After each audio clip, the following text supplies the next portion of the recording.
Yeah. We a little less late today than normal. It's about progress, not perfection. You feel me? That's how you achieve what? Victory. You know what I'm saying? That's how you achieve progress. Not focus on perfection, focus on progress. Get a little better each day. You know what's about to be better today? This episode. Let's start it.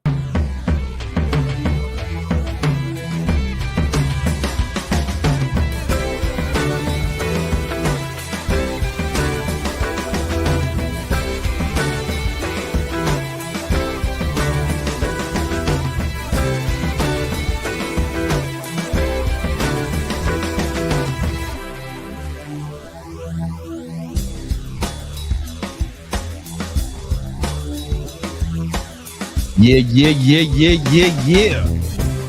Let's go. What's going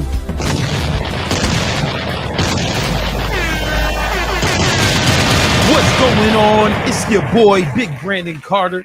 And then welcome to another episode of that Victory Talk podcast. This is episode 238. God damn, we've been doing this shit. We doing it live. All right. Live in full effect. All right. I'm not the only one here, Victory Talking. We also got the best podcast producer in the game, the beast from the Middle East, the homie Nima. What up? You know what I'm saying? Super excited. It's going to be a really great episode. It is. You know what I'm saying? There's a lot of truth in that statement. All right. But then we also got Minovia. You know what I'm saying? You know what she's doing right now? Well, she's manning the chat. She's making sure that nobody talk crazy in the chat. She's making sure that the haters get kicked out. She's going to be reading a super chat. At the same time, she cooking a steak for a real nigga. You know what I'm saying? So shout out to her. I'm going to eat that after this. And I'm going to get some steak too. All right.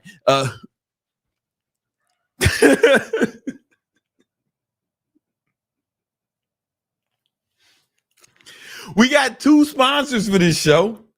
Yeah, two sponsors. The first sponsor is me. Tomorrow, I'm doing a live training where I will show you exactly how to grow your online fitness business. I've helped over 15, It's tomorrow, Playboy, at 8 p.m. I helped over 15,000 people grow successful online fitness businesses. That's how I made my first million, one of many. You know what I'm saying? One of many. And I'm gonna show you guys how to do it for free. All right. Click the link in the description. I'm gonna break down the whole game. I'm gonna show you how to grow your social media following, right? How to get clients from your social motherfucking media, and how to train those clients online. Right. And you know, the beauty of training people online instead of in person is scalable. It's scalable, man. You know, you can train more people, charge them less, and make more money for yourself, you know, for yourself and your family, right? Click the link in the description, or you can scan this motherfucker. We got the QR code. God damn it, it's technology, man. Technology, man. I'm like I feel like Steve Jobs right now. You know what I'm saying? But I ain't trying to give you a job. I'm trying to give you a business. You know what I'm saying? And it's going to be free. I ain't even going to sell you anything after it. It's going to be 100% free. Click the link and sign up if you know what's good for you. All right. The second sponsor is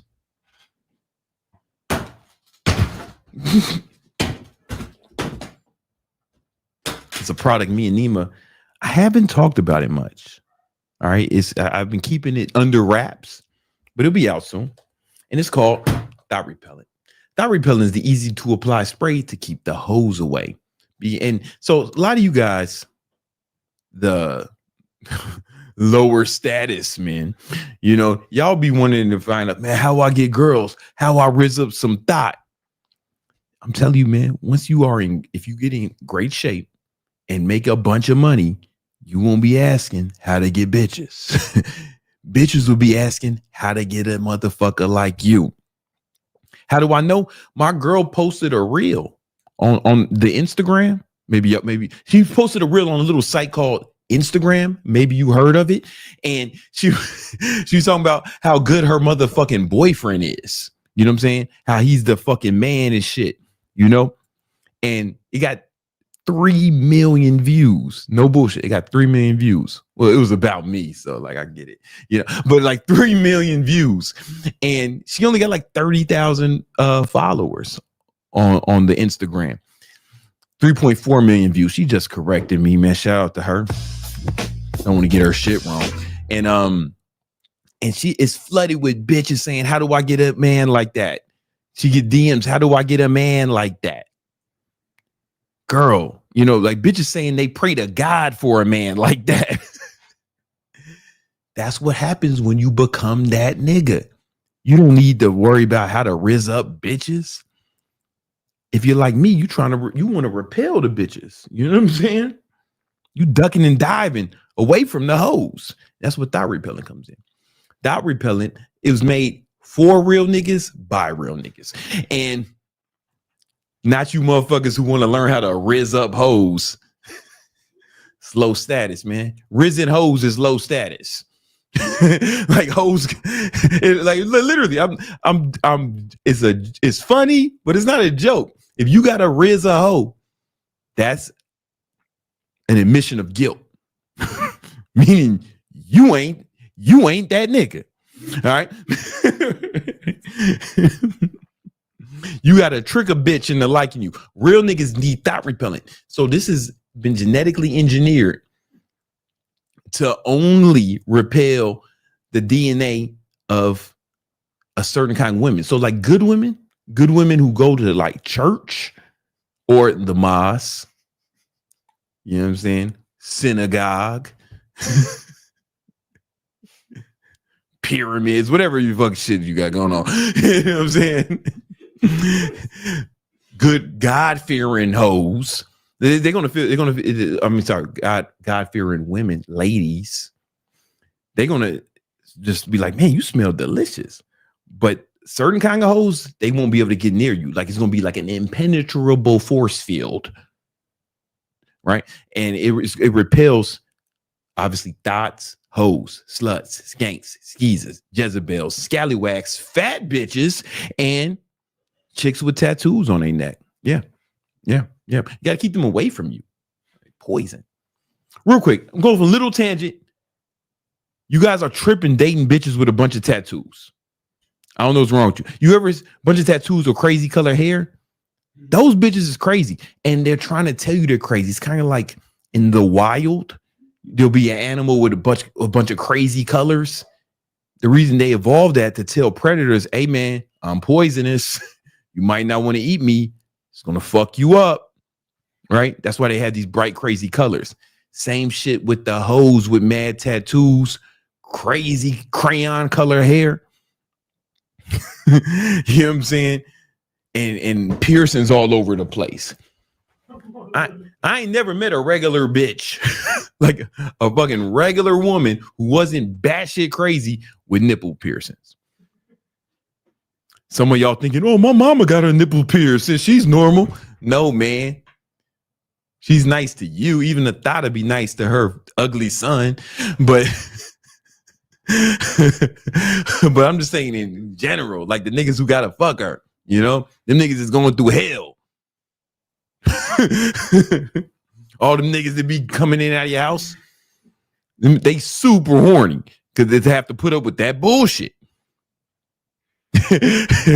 We've all been there. You know, we've all been there. You're like, man, I must be horny as fuck to put up with this bitch. change. And then you got to look yourself in the mirror and say, I need to make a change. I need to make a change. Anyway, dot repelling. It'll keep the whole those kind of bitches away from you. All right. Now here's the thing. We had to develop this in Iran because of the humanity laws in America. They're a little more lax on the human rights laws in Iran. So they let us get it away with some more aggressive testing. For something, they had a ton of like they just had a ton of willing participants. Yeah. You know what I'm saying? Motherfucking, they were mostly journalists. They let us just spray. They say, hey, you can do whatever you want to this motherfucker. I'm like, all right. So we just started spraying journalists. I don't know if they volunteered or what, but that's how things are different in Iran. So it's all good. And but it was backed by some Israeli investors. Now they had to pull out of the investment, right? They couldn't go all the way with it because they got distracted. They got distracted with a little bit of genocide, a little bit of famine. And so they're busy with that. So they couldn't put up the rest of the money to get the thought repelling out. So that's where you come in, the victinators, right? Our Israeli investors told us that the Iranian scientists were about 2 weeks away from having this out, from being able to release this, to unleash this bomb, to drop this bomb on the public. All right. So what we need from y'all is super chats. All right. All your super chats go towards development of thought repelling so we can get this out. So we can get this out to the country, man, to the people. All right. And I think there's been one. Oh, we have one hero who's contributed to thought repelling. Let's acknowledge him. We have one. We have the manager, but it seems like two because he forgot to put the message. So I have to highlight another one. So the manager says, Brandon, what was the single most important shift you made that took your business from 30K a month to 100K a month consistently? That sounds like a very specific question, the manager. Yeah. It's like he's at 30K a month. Here's the thing. 30K a month is when your life changes. I'm telling you, at 30K a month, that is the level where you can basically do everything you want. As long as you don't have like crazy monthly expenses. If you want to buy a car or get a supercar, the payments are like fucking $2-3 grand on a supercar, right? You want to get a fucking nice crib. You can get a dope ass crib for $10,000 a month, like a dope ass crib, right? If you want to go on a vacation, that's just a few grand. Like at 30K a month, you will feel like a fucking trillionaire when you first get there, as long as you keep your expenses relatively low. Like I wouldn't even advise the 10K crib at that level, but you will never feel richer than that. I'm telling you, you'll never feel richer than that. You may be richer than that, but it's something about when you get to that first 30K where everything changes. Just everything changes. You can buy what you want. You have money left over to invest. And nothing is really out of your reach. I mean, you can't buy a fucking yacht, or you can't buy Twitter or no shit like that. But yeah, but you can rent a jet ski whenever you want. You know what I'm saying? You can buy bottles at the club. I took every employee I had. I took a bunch of employees to 11, the strip club, nightclub, strip club. And I took a bunch of my employees to 11, the strip club. And my girl, she wasn't my girlfriend at the time. She was just friends. We were just friends. And man, I had a whole section buying bottles and food all night. Shit costs $5 grand, man. You can do that shit once a week. You can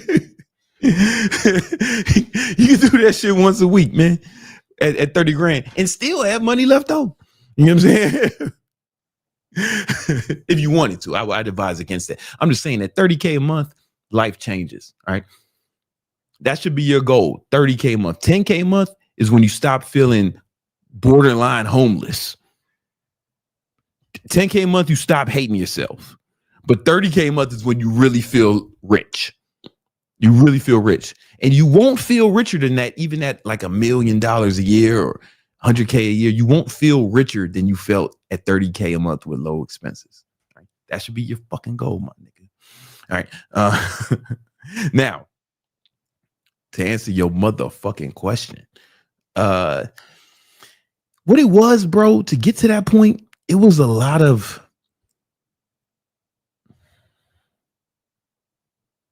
because right now, 30K a month, that's good money. That's good money for sure. Right. That's like, what's that? Like 300, like $400,000 a year, something like that. And at 100K a month, now you're talking about 1.2 million per year. That's different. To make your first million takes everything. But it's like you got to 3x your business. You got to do more than 3x your business. You had the book that you also did the video. Oh yeah, but he ain't even there. He's got to get to the first million, right? That's the step one. Yeah. Step one is the first million. Yeah. So your first million, what you need to do at this point is now you gotta. I don't know your business, but for me, I had to start advertising. I just start buying, like paying for ads to get to that 100K a month. You can do it without ads. I've seen it done if you have a strong social media, like a strong social media. Because what else is social media or is advertising? And so I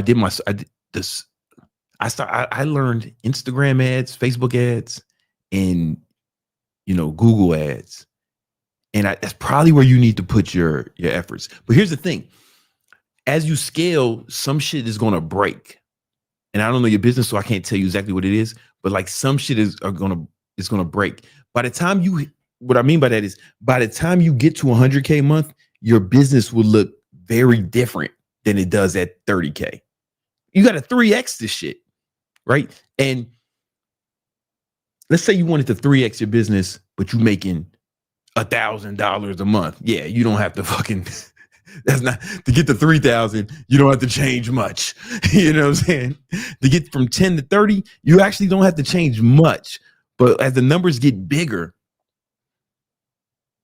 it's like things really have to change. Like if you're making $1 million a year, to get to 3 million, it's going to be a different business again. So it has to kind of evolve, right? So the first thing you need to do is start running ads, I think, if you're not already, right? And when you're running those ads, what's going to happen is things are going to break. And there'll be something else you have to fix. I don't know the nature of your business, but if you have salespeople, you're going to probably have to get more salespeople at some point, right?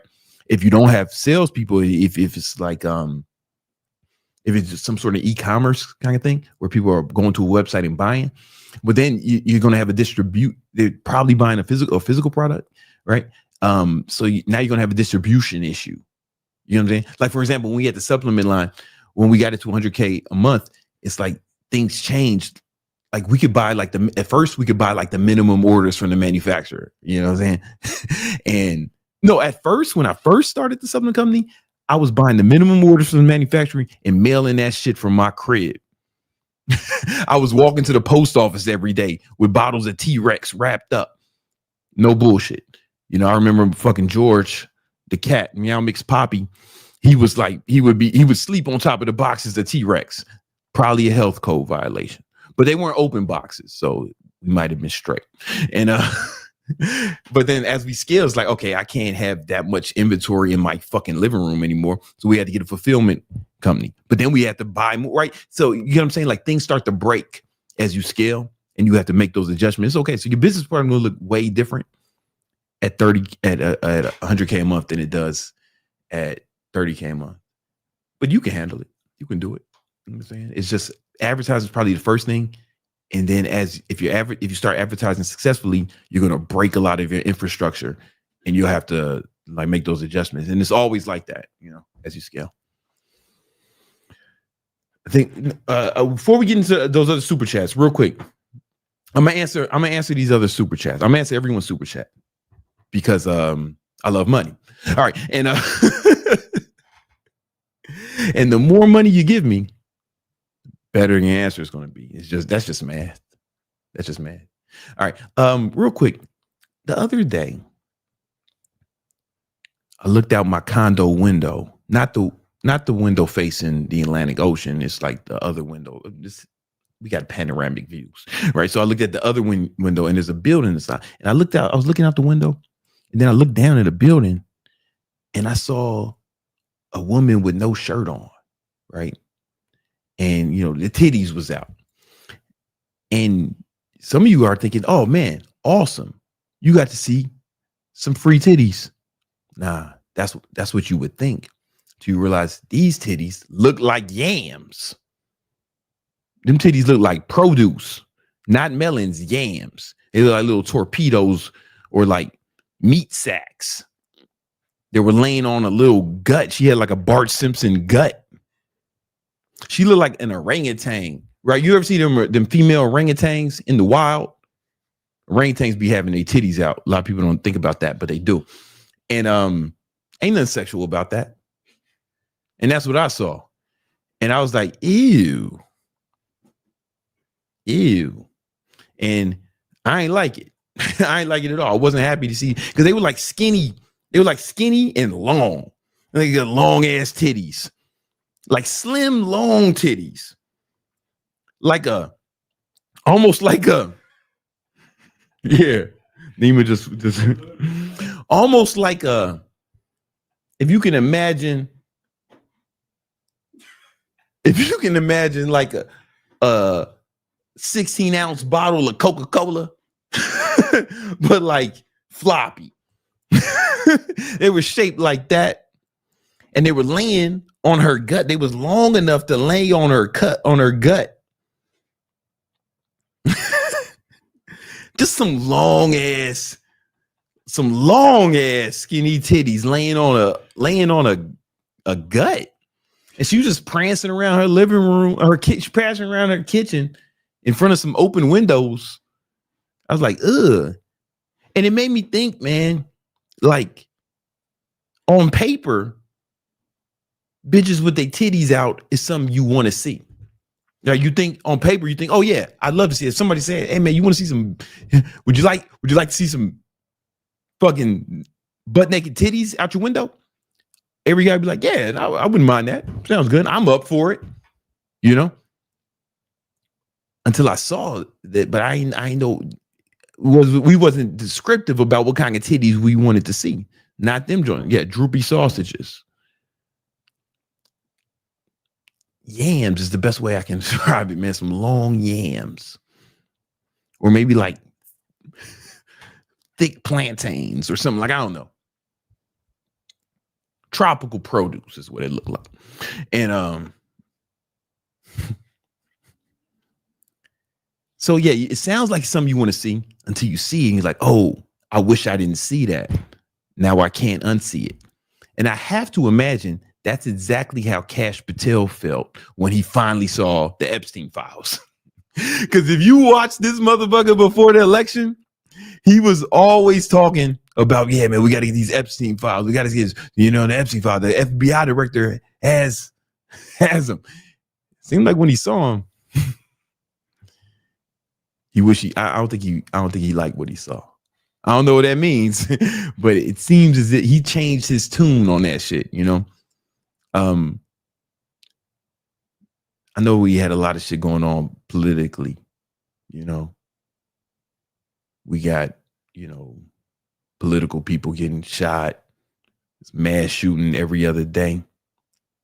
Trump sending motherfucking the National Guard to different cities and shit. And guys, please don't let any of that distract you from us getting the motherfucking Epstein files. Don't let I'm gonna bring it up every chance I get. Just because they're gonna try to fucking distract us. We need to see those Epstein files, man. You know who's on that motherfucking island. Don't let them distract you, man. All right, I know we got another super chat. We do. We have Drex. Big Drex. Been learning from you since 2016. Congratulations. Personal trainer and pro DJ full time. If you ever need a DJ, it's on the house. Thanks for the game. His page. Oh, thanks, man. That's still a job, huh? I'm surprised AI ain't replaced y'all yet, man. That's what's up. I'm glad y'all still do that. Pick it. You know what I'm saying? I thought the male DJs was gonna get replaced when they started getting models to like pretend to DJ. I was like, oh yeah, everybody's gonna want that. I'm glad you still got a job, man. You know what I'm saying? That's an eclectic mix. He's a personal trainer and pro DJ. I like it, man. He's an eclectic brother. How does a DJ DJ? Pick it. It's kind of like a woman masturbating. Oh my God. All right. We have 3 level up. DJing that clitoris, cutting and scratching, mix it. That sounds horrible. Nobody wants cuts down there. Yeah, you know what I'm saying? On the 1s and 2s. Fick it.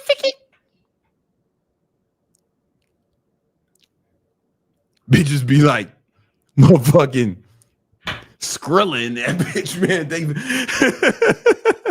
All right, let's go. That sounds painful. All right, we got. Motherfuckers be like marshmallow on that motherfucker, man.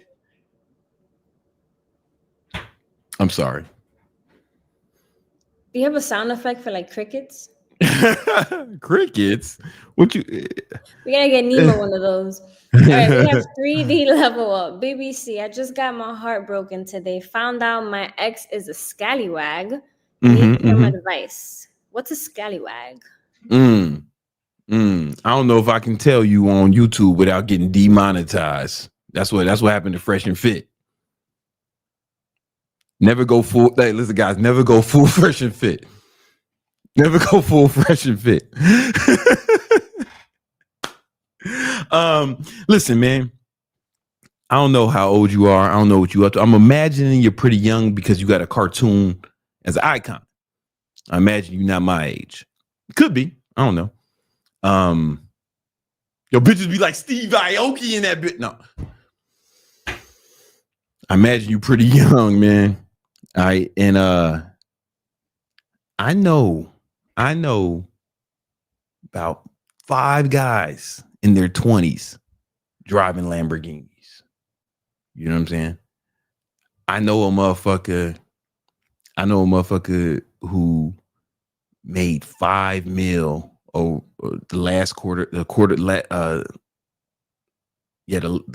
fourth quarter of last year. He's young, man. $5 million. He turned this motherfucker turned 50 grand into $5 million. Right. I know I got students who are in their 20s making over 100K a month. And you worrying about some bitch. No, seriously. Let's put that in perspective, man. I know some 20-year-old kids who I've coached, right? Who I've retired their mom. When the mom said, man, you ain't got to work at this motherfucking drugstore no more. And you worried about some bitch. And I don't mean that in no disrespectful way, you know? I'm just being real, man. It's like, listen, man. So the bitch cheated on you. Everybody been cheated on, man. Everybody been cheating on it. You ain't got to be a bitch about it. And I know it just happened today, so I'm going to give you some grace. But tomorrow, you got to be off that shit. Today, you can be sad, right? Because it happened today. But tomorrow, you got to be off that shit. Yesterday don't pay. Yesterday don't pay. You know what I'm saying? The motherfucking, when you drive in a car, the windshield is bigger than the rearview mirror because that's where you're supposed to be looking. You get what I'm saying? That's where you're supposed to be looking. So, you know, listen, man, there are, I don't know, man, in America, in America, there are about 150 million bitches. Right? They literally everywhere. Whatever, man. Fuck that hoe. You know what I'm saying? Now, what you can do, what I do recommend is you let this be your motherfucking origins, your superhero origin story. You know what I'm saying? So you want to take that motherfucking pain you feel and use it as fuel. Put her on the list of hate. Y'all heard me talk about the list of hate. You know, now you got to really come up. You got to make, because here's the thing, 5-10 years from now, she's going to look back on this decision to cheat on you or whatever she did. And she's either going to be like, yeah, man, that was a good decision, man. I really came up. Or she's going to look at you and be like, damn, I had that right in my hands and I fucked up. Right. That's the best revenge. You know, like everybody who's done me wrong, you know, every chick who did me wrong, every business partner, friend, they got to be looking at shit now like, fuck. Now I squandered that opportunity. And that's what you want them to, that's what you want them to feel. That's the only revenge you can get. And the beautiful thing is, here's the thing, that revenge will help you get there. But once you get there, you won't even care about them motherfuckers. Like it's not even going to be a thing. Like when you get there, you're not going to care, but you might need that fuel to propel you. That makes sense. You know? But yeah, man. So now you got some good fuel. Every time somebody hate on me or talk shit about me, or one of these motherfucking nerds makes a video talking shit about, I got motherfuckers making videos about me, YouTube videos about how much I suck, you know. Every time I'm like, yes. yes. I needed that extra fuel. You know, I was about to start reaping the fruits of my labor, but now I will get up at 5:30 tomorrow. Thank you, Greg Doucette. I needed some extra fuel. You know what I'm saying? And the beauty of that is, if you got that attitude, so some people look at it, oh shit, you should do it for yourself, not for you. Yo, shut up, hippie. I don't want to hear all that love shit, man. I don't want to hear all that love shit, man. It's not Pride Month, man. Like, you know what I'm saying? I ain't gonna put up with that. You know, Pride Month, we let you slide. I let you slide talking like that, but not in October. You know what I'm saying? Nah, that's Halloween. Not in Halloween month. We getting scary in Halloween. And but it's like you took some negative and use it to help you accomplish your goals. That's positive. So you've transmuted. You took the negative shit, boom, used it as fuel to accomplish your goals. So it's like judo. So now I feel invincible. Like if somebody hate on me or does something to me, I'm just like, oh man, I got more fuel now. This is fantastic. You know what I'm saying? Now, it's okay for you to be in pain today. It's okay, man. If you need to cry, we ain't gonna make fun of you out loud. And you're gonna be all right. You can do whatever you want today. But tomorrow, man, list the hate. You know what I'm saying? Use that shit to propel you. And it's beautiful, man, because you really got a lot right there, man. I like it. You know what I'm saying? I'm proud of you, man. I'm proud of you. And the good thing you found out before, you know, at least you ain't get her pregnant or nothing. You know what I'm saying? Huh? Yeah. No, he would have said my baby mama or my girl or some shit. He would have addressed her differently if it was the mother of his child. You know what I'm saying? So you got out unscathed, young brother. You know what I'm saying? So shout out to you. What else we got?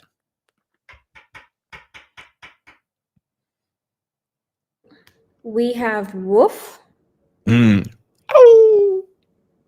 What's up, big dog? What advice would you give if I want to be the top salesman in a car dealership? It's my first month completed and I've only sold 3 cars. Hey, man. Well, shout out to you for selling them cars, man. What you selling? Nissans, Toyotas, motherfucking Jeep Cherokees, Kias. You know what I'm saying? Something like that. That's what's up. All right. I would study sales. And then, He sells Ford. America, Ford tough. Yeah, my man slinging F-150s. You know what I'm saying? The Ford Focus in this bitch. Fuck was I talking about? All right, so you want to study sales, and yo, this is the key. I've been talking about this one sales strategy, and I meet people in the street who stop me and they say, yo, man, I did this and I made 100K or I made this, right? Like countless times. guys have stopped me and told me that they did this and they started making so much money in sales. Pay close attention to me. What you want to do is you want to get you first you get yourself 2 pair of headphones. All right. Two pair of headphones. I'll explain why. And preferably have one be waterproof. And if you're not sleeping or talking to another human, you need to have those headphones in your ear. That's why you have 2. You have your headphones in your ear and you're listening to sales material. Literally, it's called the total immersion strategy, right? Always listening to sales material around the clock. I'm talking about as soon as you wake up, boom, sales material, right? And then while you're brushing your teeth, while you're in the shower, while you're eating your breakfast, right? During your commute, if you got to leave the crib to go to CVS or some shit, get you some chapstick or, what else people buy, chapstick or some shit from CVS, right? You need to be listening to sales material. I mean, all the time. If you're not asleep or talking to another person, you need to be listening to sales material. It's called total immersion, right? And if you do this, man, I'm telling you what's going to happen. And it could be the same audiobooks over and over again. And what's going to happen is after a while, it's going to be in you, not on you, right? It's going to feel like the game is slowing down. I swear to God, like, it's difficult to explain, but it will feel like that scene in the Matrix with Neo's dodging bullets and shit after a while, because you'll know this shit like the back of your hand, because there's a difference between mentally trying to recall something or here's what I should do here. Here's what I should say here. And then there's a difference between that and it being like a part of you. And it's just reflex. It's like boom, boom, boom, boom. And you don't have to think. You can just act because you know it. Right. I have never seen someone do that for an extended amount of time and then not report back to me that they started making so much more money in sales. Straight up. I learned this shit. It was like back in, might have been 2018. I had a huge tax bill. It's one of the reasons why I left New York. I had to pay the fucking New York State like a crazy amount of money. I was like, all right, looks like your boy needs to get his sale on. And I was like, and I just started, I told my team, book my calendar with sales, man. And I was that's when I invented total immersion. And it really felt like the game slowed down. It was almost easy. It was almost fun. Like the sales is fun, but it became more fun because I had got so good at it. Yeah, that's the way. Some audiobooks I recommend.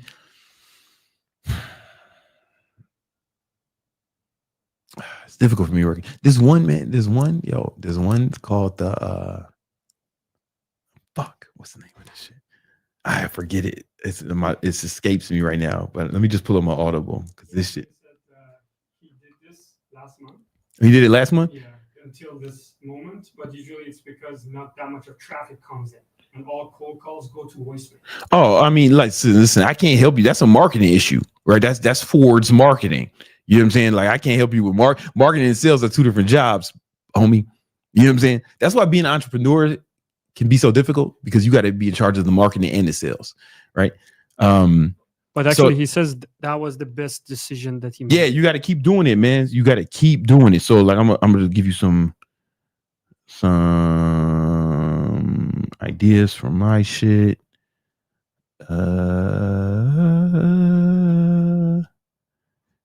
Okay, Grant Cardone's The Closer's Survival Guide is his Grant's style of selling is a little.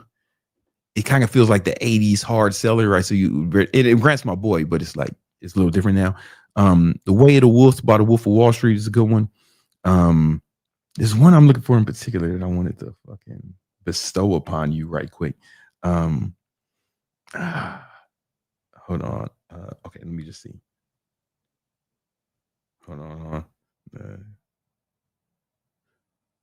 You can never split the difference by. It's not necessarily a sales book, but it's good. Oh, The Secrets of Power Negotiating. The audiobook is out of order. I don't know why somebody fucked up, but that's my shit. It used to be on my secret list of books that I wouldn't say publicly because I ain't want my competitors to have it. But now that can work competitors, like, just because you read the Bible don't mean you competing with Jesus, or gymnasium Jesus, So yeah, do that, man.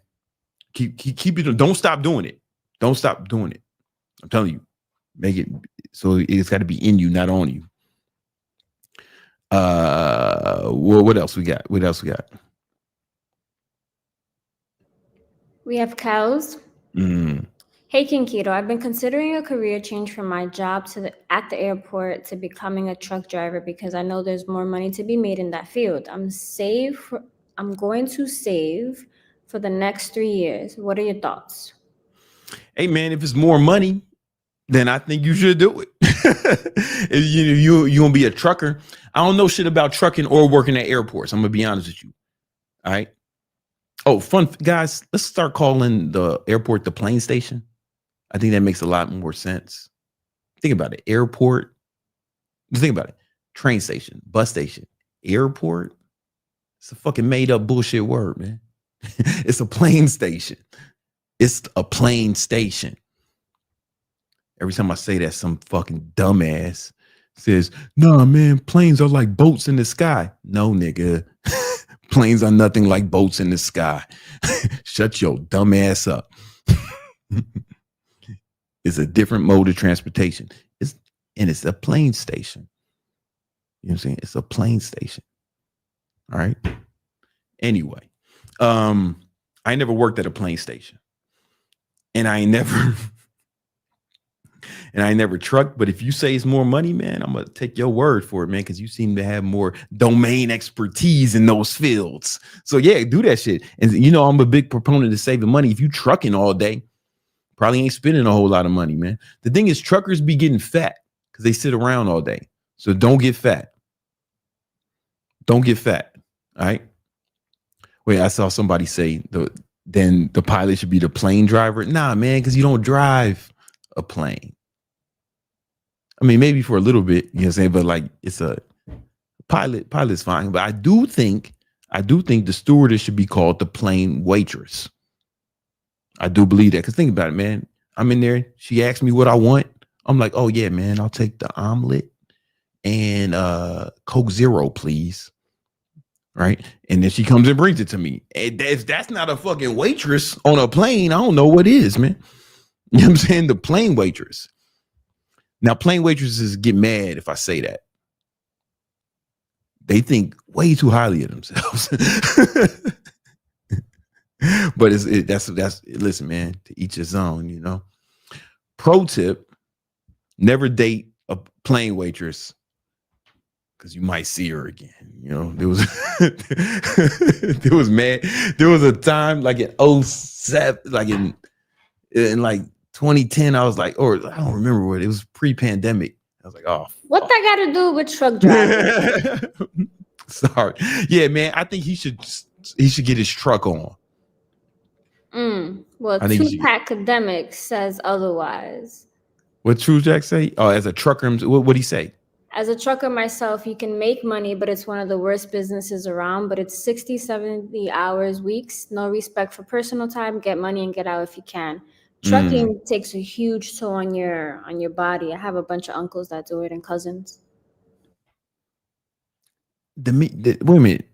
They got trucks in the DR? I thought you just had like wagons and tractors and like. You do know I have family in, the States. Still? Wow. No, I thought, Trump and. Did we not go to like a family event in PA? Yeah, I was praying for them motherfuckers. I was praying for them. I was praying for them, man. I seen them videos, man. ICE been going crazy. They're all legal. And they all legal. They all legal. They're all legal, bro. Yeah. Anywho, back to trucking. Yeah, I ain't no snitch. Of course they legal, man. I ain't no snitch. I ain't snitching on mi gente. You know what I'm saying? Mi familia. Listen. Nada de tu familia. Siempre está hablando baba, Dios mío. Sí. Dos gatos para mesa, un leche, vámonos. All right. Let's. You know what? Let's get to. Let's do the market recap.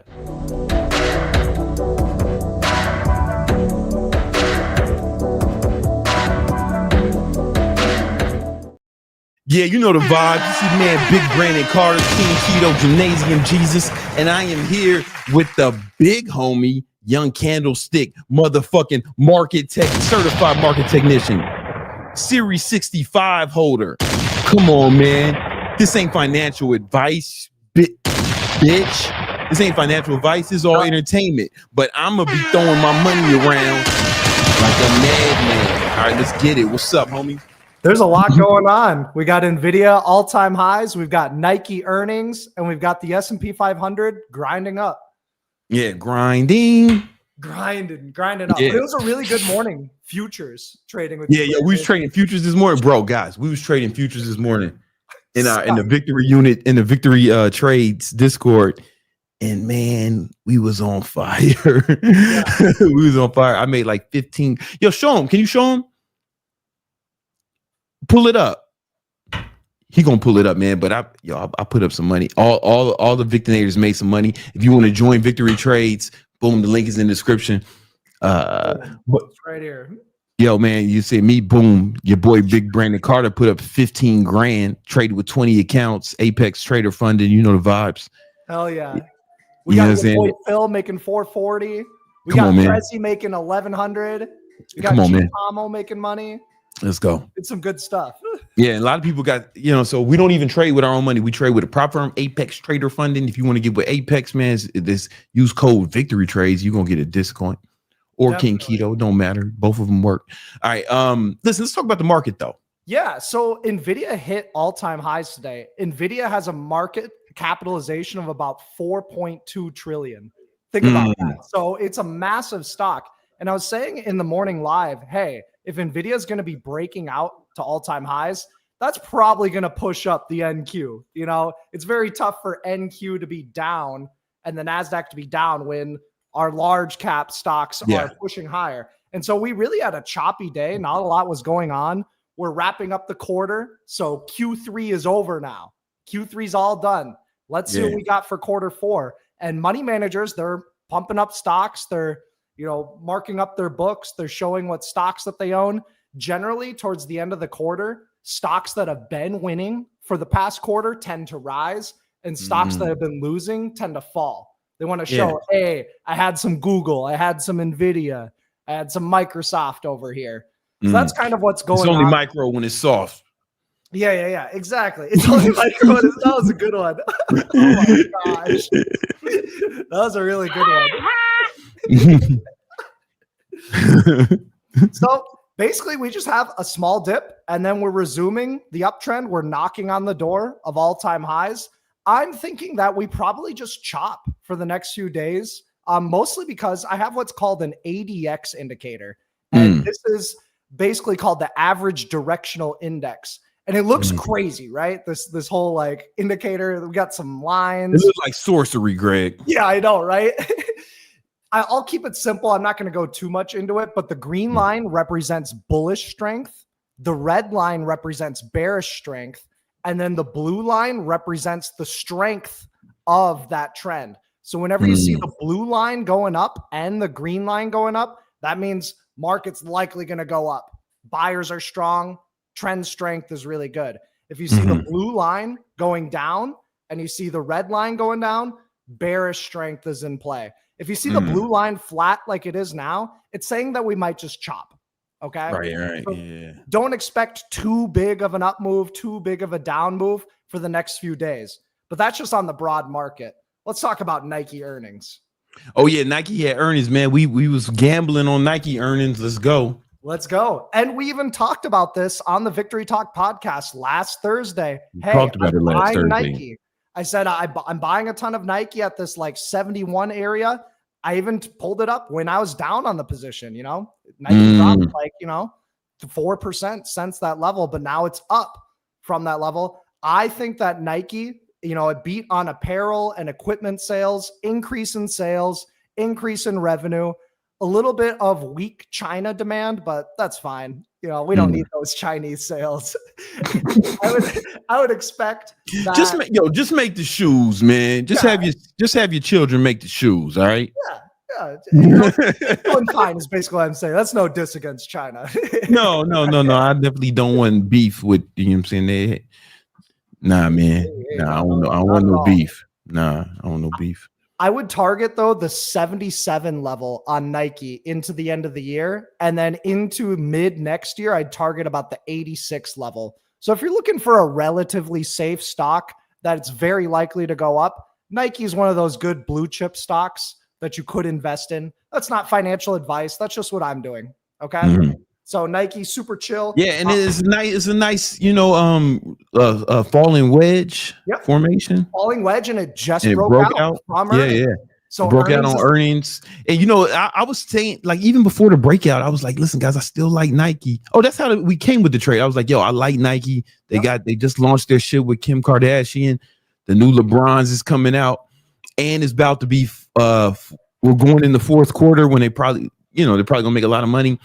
And I just feel good about it. And then, like, from a fundamental standpoint, like, it just made sense. It was undervalued. It just made a lot of sense. Yeah. How many more things do you need to line up for a trade? You know what I'm saying?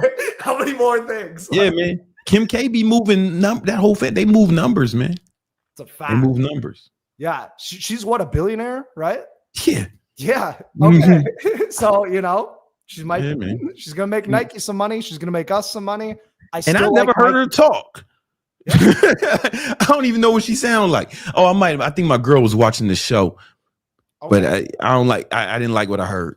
I don't like what I heard. Maybe I'll have to do some market research. Yeah, no, I'm good, man. I'm good. I just remember it sounding like nasal.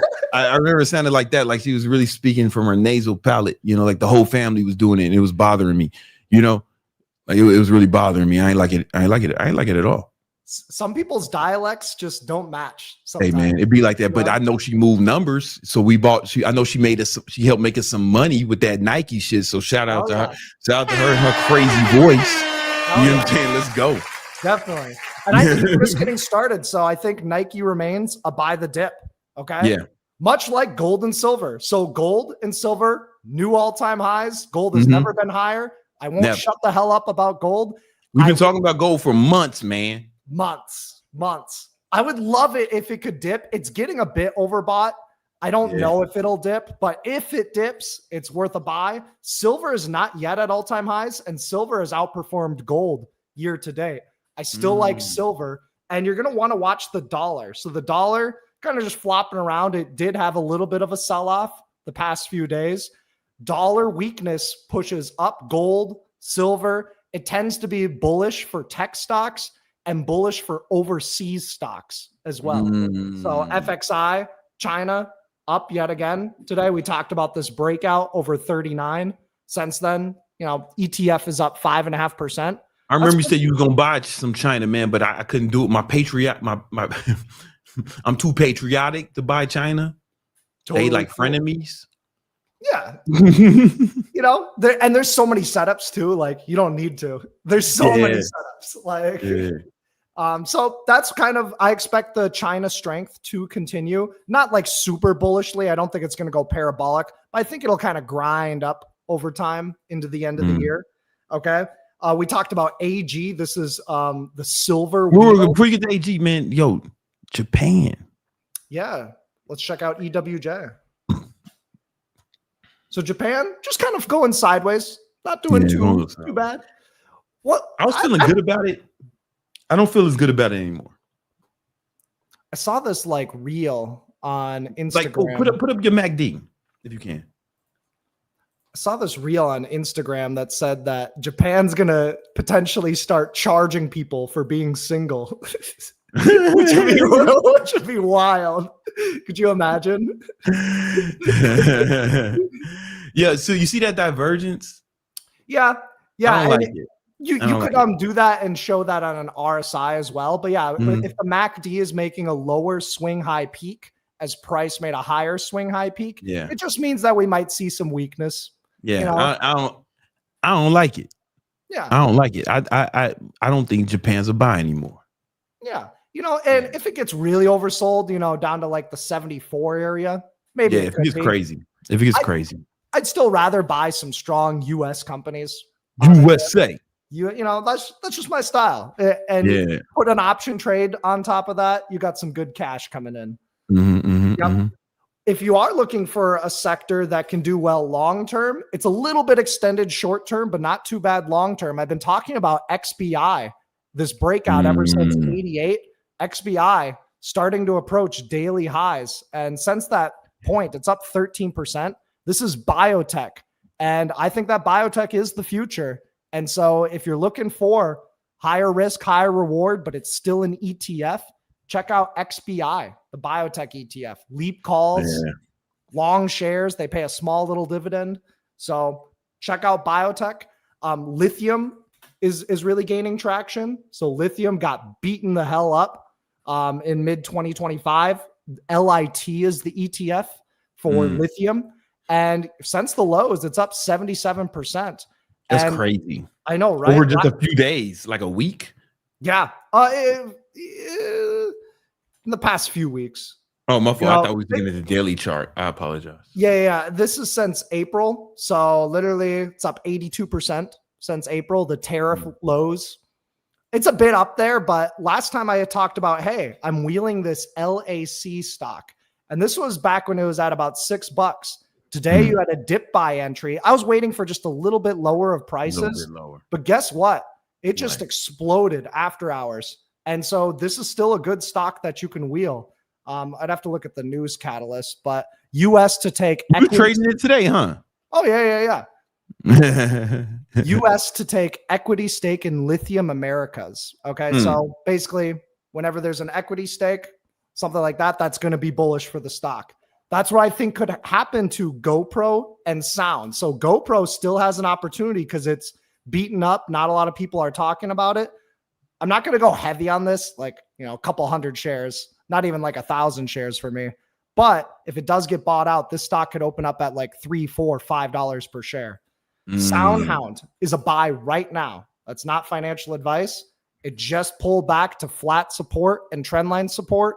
SoundHound, huh? SoundHound, buy right now. It's a great wheel stock too. I can say buy right now. You can't because you got the Series 60. Yeah, that's not financial advice. I'm saying like a technical buy signal. I'm not telling you. No, okay. I can say it. I can tell you to do it. Hey man, run in your mama's room, steal some money out of her purse, man. Buy some SoundHound.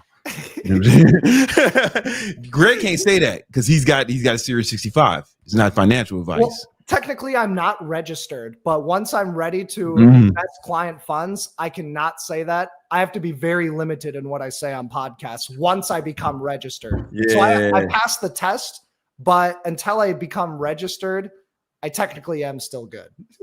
All right. Yeah. I'm just doing it to cover all bases, Just I get it. Hey man, you ain't got to tell me, man. They ain't SEC don't play, man. Ask my homie Ty. I know. Yeah, that's crazy. Hey man, we don't have to talk about it now. That ain't publicly traded. I don't have to have that's not a publicly traded instrument. Yeah. You can't buy Ty Lopez on the New York Stock Exchange. Yeah. Yeah. Okay. So moving into Q4, what's coming up next? So XLV has been beaten the hell out of all year. It's been underperforming the SPY. We are starting to see some bullish momentum and a bullish engulfing. This is called a Marubozu candle. So we got the Marubozu up in here. This is bullish. I think in the last quarter, XLV can start to outperform S&P 500. Okay. Really? So you like the healthcare sector like that? It's one of those things where it's a little bit early. It may take some time, but it should gravitate upwards. You can look at like nerdy stuff like relative rotation graphs and like see what other money managers are doing. But like MRK stock, I like this. This was brought up in the weekly game plan in the Trade Ideas channel and in the YouTube video. But I'm saying I like MRK down here at 78. I think the lows hold. Stock is up almost 7% now. They avoid tariffs from their new plant. Trump said that we're gonna skid over those tariffs because you're building it in America. So I like MRK long. I like UNH. It's just what country are they based in? They're going to be building plants in the United States. I know, but where are they? What kind? I'd have to double check. Healthcare company worldwide. Yeah. Oh, I know Merck. Yeah. Okay. So it's Merck. Yeah. Merck. I know them. I know them because I used to intern for Abbott Laboratories when I was in college. That's and right. I also Merck, like Abbott. My uncle worked for Merck. Okay. So we was competitors. Yeah. Still got it done. Yeah. Yeah. I like Abbott Laboratories long as well. Just to reiterate that, I just want to quickly grab the fair value of MRK real quick. It should pull up here. There we go. Give it a sec. So MRK, the fair value is $111 per share. So it does have a decent amount of upside in the stock. So, if it's getting close to that 100 level, that's a great time to start taking off some profits. To buy down here. They're based in Germany. Okay, Germany. Thank you for research on that. Uh-huh. So I like XLV. I like Merck. I like UNH. I like Abbott Laboratories. I like Medtronic. This is based in Minnesota. So I drive by it often. It's cool. Mm-hmm. They put on a lot of races as well. But they races? Yep, they fund a lot of races. I thought you meant Yeah. It pays a nice 3% dividend as well. So these are the healthcare stocks and healthcare sector. It's a great place to park your cash and you get income from it. So it's a much safer way to generate cash flow from the stock market. Okay. And then some other stocks to keep an eye out on is BYD. BYD, look for a breakout over 88. That's a simple setup. It should work right away if it's meant to work. And you can hold that for a few weeks or a few months. So BYD long. JD long would trigger over 36 as well. So JD long over 36, BYD long over 88. And then uranium. If uranium can drop a little bit more, I'd like that for a dip buy. Okay, so these are some trade ideas. Ford, I like for the wheel. We were talking about really. Yeah, I would like it to maybe get down to the 11 zone, but Ford's been a good wheel for a long period of time. And then if you're looking for an ETF that can do really well long term, if you believe in quantum computing, QTUM is the quantum ETF. Okay. What's nice about this is the losers will get kicked out and the winners will rise to the top. You don't have to pick a quantum winner. The ETF will filter and do all the work for you. Just like the S&P 500 kicks out any underperforming companies. The best ones rise to the top. That's why S&P 500 keeps going up. Same with QTUM, quantum. Okay? Those are the main things I wanted to cover. All right. I wanted to ask you about XLC. Yeah, let's check it out. Does Greg have any super chats? While those are rolling in, XLC, it's kind of losing just a little bit of momentum. I'd still give this a neutral / bullish forecast. But what we're really investing in is Google and Meta. Google, I did say it's likely going to pull back from these highs at 250. It's just chilling at 240. No big deal. You think it's strong? You think it's a buy now? You think it's a buy to dip on Google? It's a bit too high. It probably still goes higher, but I think I need Google down at 211 or lower to really add back in. Meta, I also like long term, but Meta, it's just kind of flopping around, going sideways. It almost broke out, but really didn't. So, man, they announced the dividend a year ago, right? That they're going to do dividends, and motherfucking. As soon as they did that, it started going up, right? Which is cool. But Zuck, he gets $700 million a year in dividends from his own company. That's inspiring. That's inspiring. Can you imagine? He can do nothing and make $700 million a year. That's why he's in the position he's in. Hey man, listen. Don't hate the player, hate the game, man. I know, right? Garmin. Yeah, you know, I've been trying to tell you motherfuckers about Garmin for mad long. Yeah. You couldn't pay me to put this shit on my wrist, right? But I'll buy some of that stock. Yeah. Garmin was posted as a long on Sunday over $240 per share. It's at 246. It's still a long. The volume's a little bit weak on this breakout, but it's nothing crazy. So I would be bullish Garmin. I expect it to go higher, probably to the upper edge of the expected move, which is $11 between now and October 17th.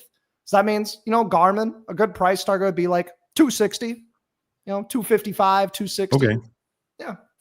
Netflix is high basing. What do you make? Ooh, I haven't looked at Netflix in a while. Let's check it out. It's a sloppy. I don't know if you want to call that a high base, but maybe. It's just a consolidation, I'd say.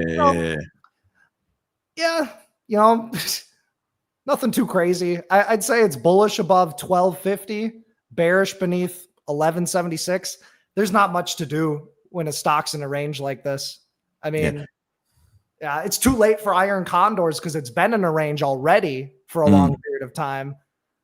Maybe you could straddle it or strangle it, but pause. Yeah, I know. But right. I'd leave it alone. All right. Yo, I think that's all I got, bro. Okay, cool. Yeah. So we're crushing it in victory trades, like for the month of September. All the alerts, check it out. Lots of gains, few losses, but mostly gains. Yeah. So what he said with victory trades is basically, so when you join victory trades, you get, not only do you get to trade futures with us every morning, but you also get Greg's trade alert straight to your phone. You'd have made money on that Nike trade and all the other shit, Nike, Schwab, Soundhound. Come on, man. Lots of great stuff. SPX butterflies and stuff. It's cool. Some people don't trade with us in the morning. Some people, they got jobs and shit. They got to be somewhere at 9 a.m., but they take the trade alerts and then they make money doing that. Good. Definitely. So Greg tells you when to buy, when to sell, how much he's buying. Yep. Like what percentage. It's pretty dope. And I made a lot of money with Gregory. So if y'all want to join victory trades, hit the link in the description, and you can trade with us. Yeah. Every morning. All right. Let's get it. Thanks, Peace Greg. out, you guys. All right, let's go to another super chat before I get into. I'm gonna have to go into my presentation at some point. We have Art Parker. In appreciation for years of free jewels you've dropped, been following you since Mean Genes and Mindset Relentless reveals a mindset, but how to win friends take you to another level too. Hey man, shout out to you, R. Parker. That's the homie. I remember I recommended that book Mean Genes maybe 10 years ago. Really good book. All right, awesome, man. What else we got? We have Big Baller. Yo, Brandon, for 2026, I dare you to compete in your local men physique competitions. Just cause. Yo, man, Big Baller look like he about to be in an extra in a Chingy video. You know what I'm saying? Like, you know what I'm saying? I like the way you do it right there, or like Dipset. Like he was in the background of Cameron's Hey Ma video. And I say that with all due respect. You know what I'm saying? Because I'm a fan of all those artists. Now I don't compete. I never compete. I never had the desire to compete in a physique or bodybuilding competition. And it's nothing against it. It's just I just never had the desire. Like I'm a coach. Like I really like helping people accomplish their fitness goals. I like coaching people. I like whether it's in business or in fitness. Like that's my thing. So I've never been compelled to compete with that shit. I don't know. It's just I don't know. I like getting people results, and I'm a coach. I was born to coach, So, but thank you, man. I appreciate it. We have Mikey P91. Hey, Brandon, when is your next day trading webinar, and what can we expect? Hey, I think we're going to do it next week. We're going to talk about trading and shit. We've been getting some money out here, bro. Yeah, so I think we're going to do it next week, brother. All right. I'll let you know. It won't be a secret, But for now, you could just join victory trades, if you want it, That's the one on 8. Yeah, we're gonna do it. I think we're gonna do it in October. All right. There's something I wanted to talk about. Hopefully I can do it justice. It's gonna be weird for me to do it. But y'all might have heard about Ty Lopez. Let me see something.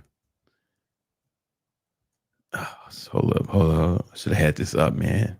This is why people don't do this shit live. Yeah. All right, what, guys? Let's talk about it.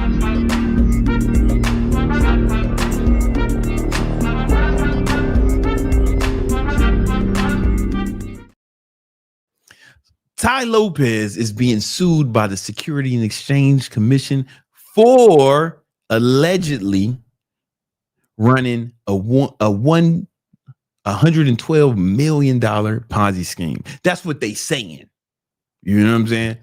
I'm going to talk about this, but to be clear, I am super biased. I've known Ty for over 10 years. We've been friends, my dog. Like, I actually learned a lot from Ty, and I'm going to talk about it. But if you're looking for a video where somebody just shits on Ty, there's tons of videos that do that. I'm just going to talk about what happened and give you my perspective as somebody who's known him for like 10 years. All right. So here's an article from CBS News. Basically, buyer of Radio Shack, Pier 1 importers, and other brands accused of running a $112 million Ponzi scheme. And that's strong verbiage. All right. Basically, I read through the actual complaint from the Security Exchange Commission. Like, I read through it. You can find it online. And I kind of just want to go over what he's been accused of and what and just my take on it, So listen, here's the thing. So the people who are named in the lawsuit are, one, obviously Ty Lopez, another dude, one of his business partners, Alex Muir. Might be saying his name wrong. I don't care. I don't know Alex. And Maya Rose. I don't know how to say Maya's last name, but I'm gonna call her Rose because I think her name was Maya Rose before she got married. So I'm just gonna keep calling her that because that's what I remember. And I know Maya really well. Like, that's the homie. And so what they were doing, here's the thing. Check this out. I remember it might have been 10 years ago or so. And, I had first met Ty and we became super cool. I kick it with him when I'm in LA. I holler at him. We have videos on my YouTube from like 10 years ago.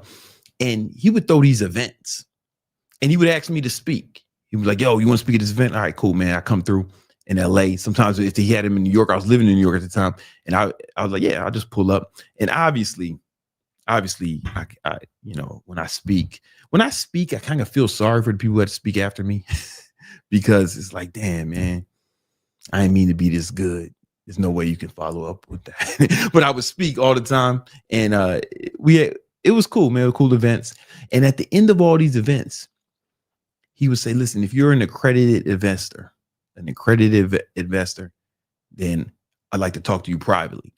And he would do this for years. So when I was at these events, it was years. He was just gathering accredited investors. Now, what's an accredited investor? That means, if I'm not mistaken, it means you either have, that means you have either 300,000, you make it over $300,000 a year, or you have $1 million net worth. Let me make sure that's right.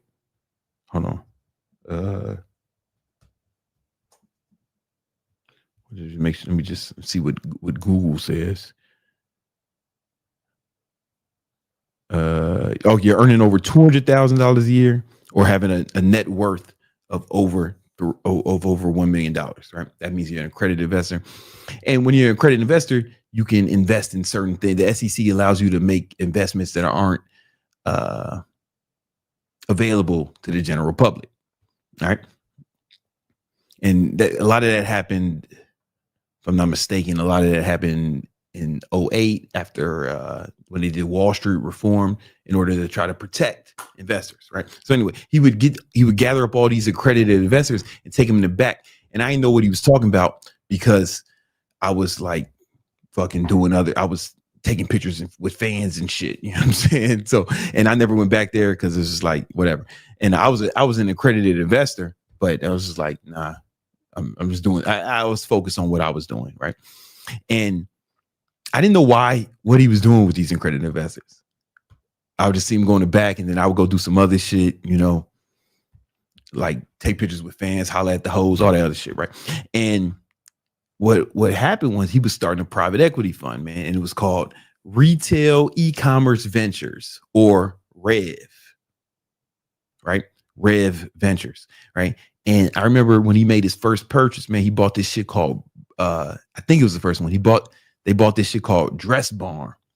And Ty texted me, he's like, yo, I just bought Dress Barn. I was like, yo, that's what's up, man. What's Dress Barn? And I found out it was I didn't know what it was, man. I don't know which one of y'all is out here fucking bitches who shop at Dress Barn, but but it's the thing. And then he told me, he was like, yo, man, I just bought linens and things. All right, again, this is the homie, right? So like text me, you know. And then I remember he bought Radio Shack, Pier 1 Imports. I'm like, yo, this motherfucker doing this thing, man. He's a genius. Because you know, the online influencer / guru space, like that's one thing. But I was like, oh shit, he's ascended to like another level of entrepreneur, like the highest level, like venture capital. I'm not private equity. That's like a high level of entrepreneur. And then I remember it was during the pandemic. I'm talking to him like via text, and he's like, yo, man, just bought Modell's. Those of y'all don't know Modell's. Modell's was a sporting goods store that I think it was only in New York. It might have been somewhere. I never seen a Modell's in another part of the country. But they used to have a song, gotta go to Modell's. And I guess they went out of business and sold to Ty, right? And I was like, oh shit, I fucks with Modell's, man. I bought some Jordans out of there before. And he was like, yo, you want to get in on this deal, man? And I was like, man, I want to, but I'm getting divorced right now. And the lawyer said, don't buy no shit, no shit, because they gonna take it. So I was like, yo, I gotta wait till all this shit is over. You know what I'm saying? But I wanted to get into Modell shit. I did, because he was like, yo, man, we can do some shit like make you the face of Modell's. You know, you put up like a mill or something. And I was excited to do it. I was going to put up like a mill for Modell. I just couldn't because of divorce. And now that ended up being good. You know, this might be the first time in history a nigga's ex-wife saved him some money. That might have been the first time in recorded history. All right. And but anyway, that was the homie. And I just talked to him he's someone I talk to all the time. Every time I see him, what's up? We got a bunch of mutual friends. That's the homie. And I'm gonna show you what he's accused of, right? But again, these are just accusations, right? But we're gonna go over. I read the whole complaint. And I'm gonna go over this shit line by line, but what he's accused of. So one of the first thing he's accused of the SEC is trying to accuse my dog, of operating a Ponzi scheme. Basically, they're accusing the defendants, Ty, Alex, and Maya, of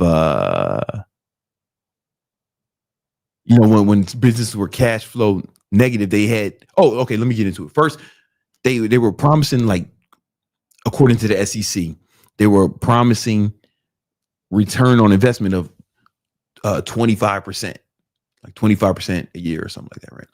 And they're saying that they were using the new investors' money to pay the dividends to the older investors, which if true would be a Ponzi scheme. And the reason here's why I don't believe that.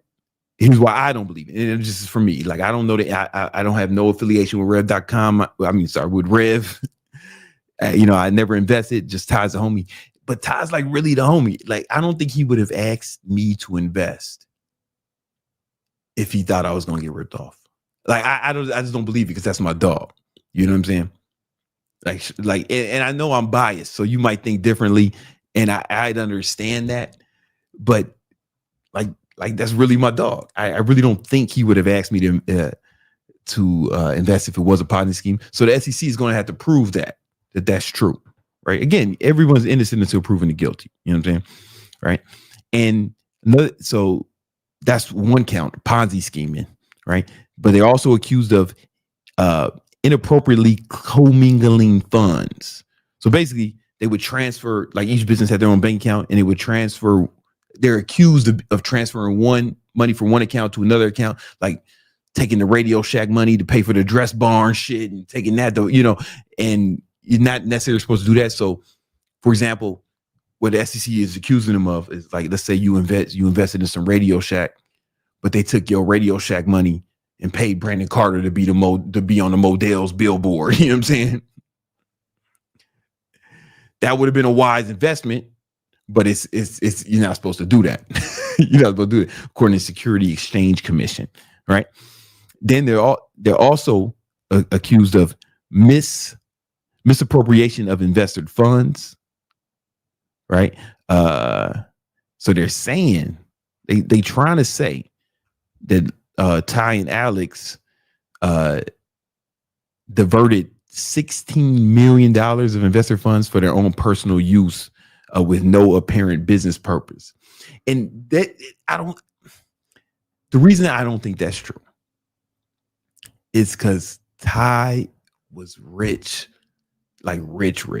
Like when Ty was on his social media run, if I told you how much money he was making, I don't think you would believe it.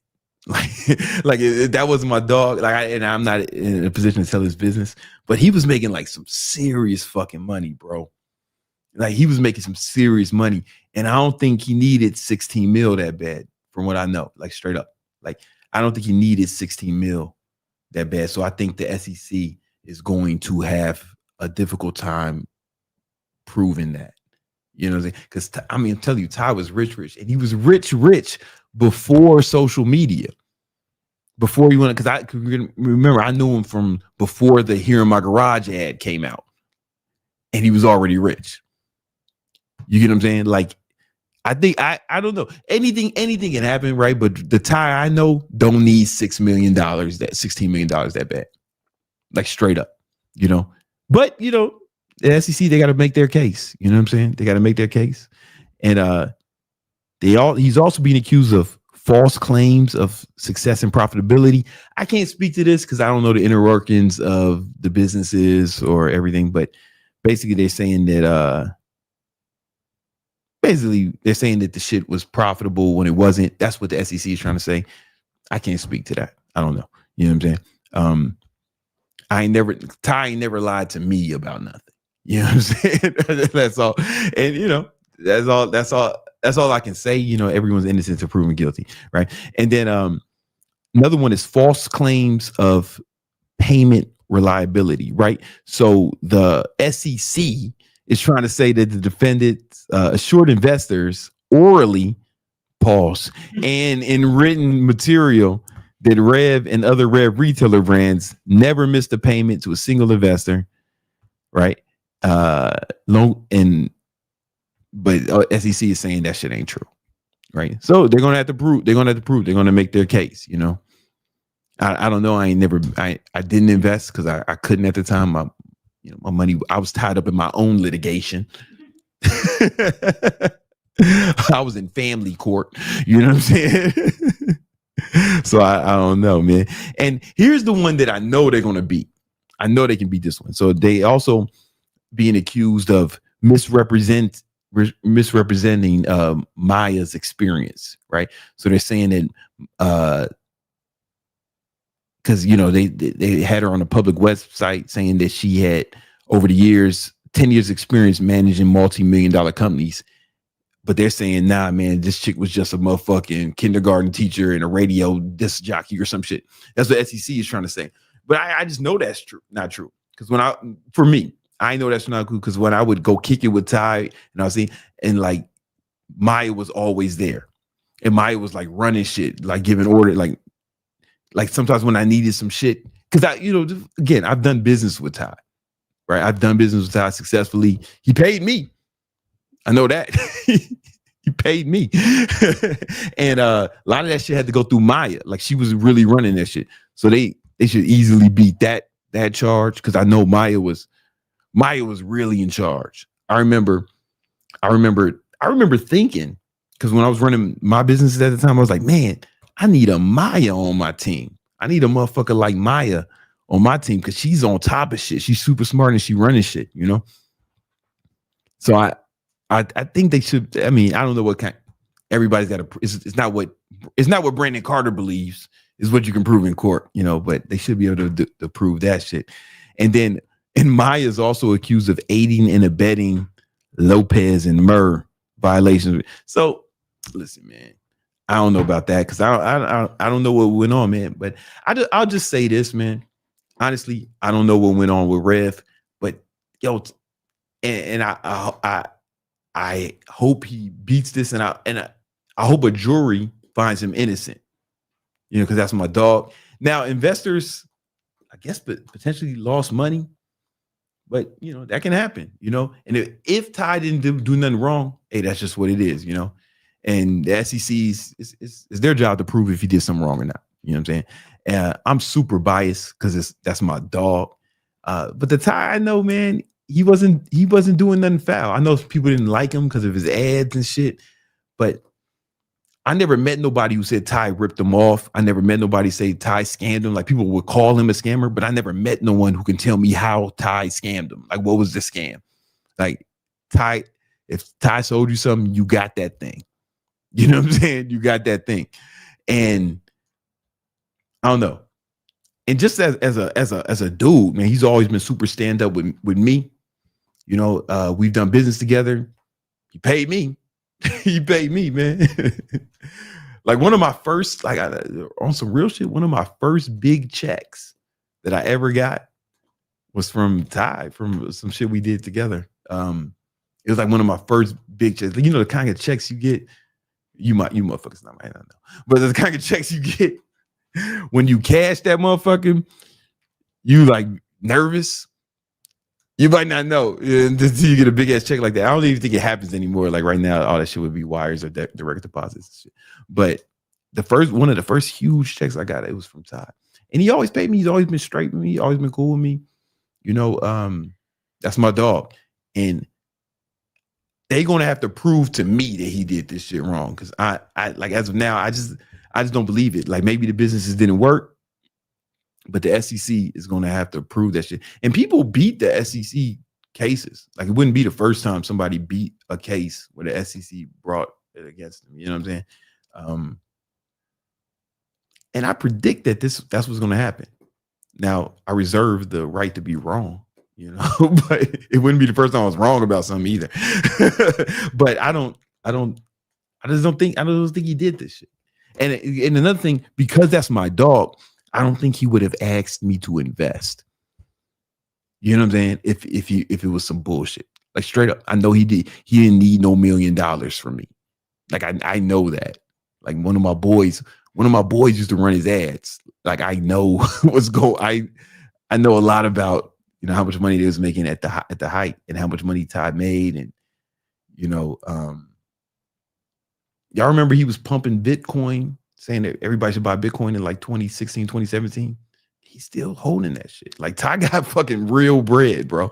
Like, Ty got some real money. All that Bitcoin he was talking about buying and having, he still has it. You know what I'm saying? So I wish Ty luck in this. I hope the investors who lost money, like, my hope is that they just lost money. It just didn't work out and nothing nefarious happened and just lost money. I think any investor can live with that, especially an accredited investor. Like, you know what you get into. I hope they get redeemed somehow. I hope Ty gets off, and that's what I think. I just don't think he did it. You know, I don't think so. Right? I don't know, and I'm biased, so take that into account. But that's my dog. I think he's gonna be all right. All right, what else we got? Nothing else? Oh, I answered all the super chats. That's what I did. All right. Well, what do y'all think? Let's do a poll. Y'all think he's guilty or innocent? Me, innocent. I think he's innocent. What do y'all think? Everybody's innocent until proven guilty. That's how our judicial system works. Unless you are proven guilty and Trump pardons you. Everyone's innocent until proven guilty unless the president pardons you. So it says free time. Yeah, he ain't gonna. And again, this is a civil case, not a fucking, like, it's not a criminal case. What they saying, man? Yeah, we got a lot of no's. Let's go. Oh, that's 50-50.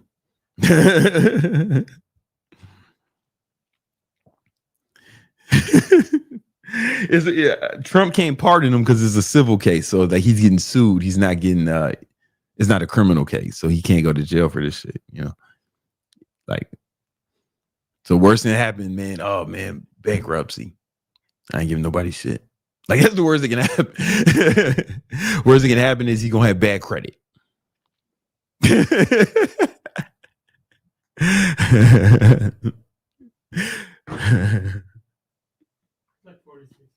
40-60, yeah, man.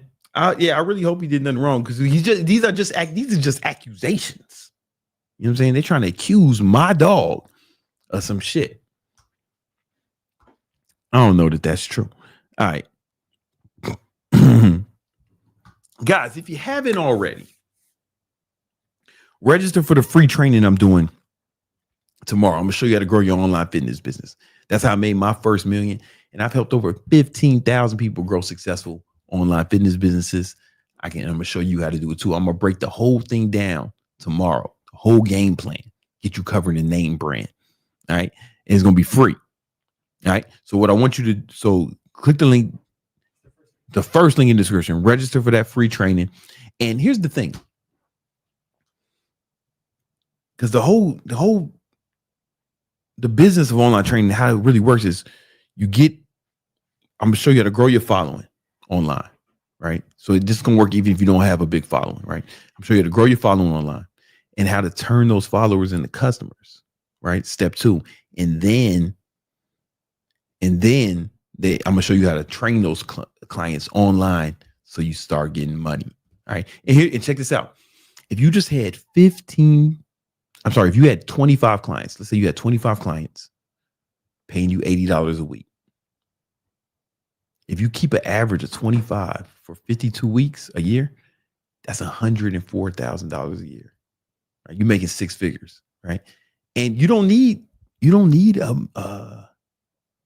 a million followers to get 25 clients. You don't need 100,000 followers to get 25 clients. You don't need 10,000 followers to get 25 clients. You know what I'm saying? You just got to get those 25 clients. And if you pay $80 a week, there's different pricing structures that I'm going to go for on a class, but $80 a week is like the lowest. And that's super cheap, because everybody in the gym, if they're working with a trainer, on average, that trainer is charging them $100 an hour, right? So and you got to see that trainer like 3 times a week, right? To get results at least.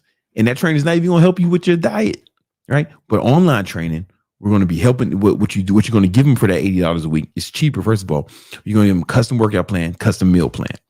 All right. Now they can get that online. They can get that from ChatGPT or whatever, but that's not what they're really paying for. What they're really paying for is accountability, right? So it's your job to make sure they do it. And I'm gonna show you how to keep your clients accountable, right? Make sure they stay on track. Because online trainers, we're really accountability coaches. You know, I mean, we have expertise and we help them, but it's really about that, right? And people pay for that, man. I'm telling you, I got students making, I got one student who made $2 million this year. Like, she's the best, right? She's number one. And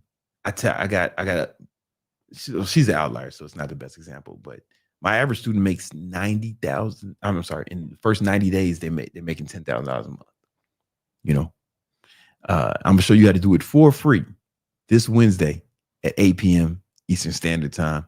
Click that link in the description and sign up for the class. All right. And listen, guys, we do the Victory Talk every Tuesday and Thursday at 7 p.m. Eastern Standard Time. All right, we're gonna do it again. I see y'all, man.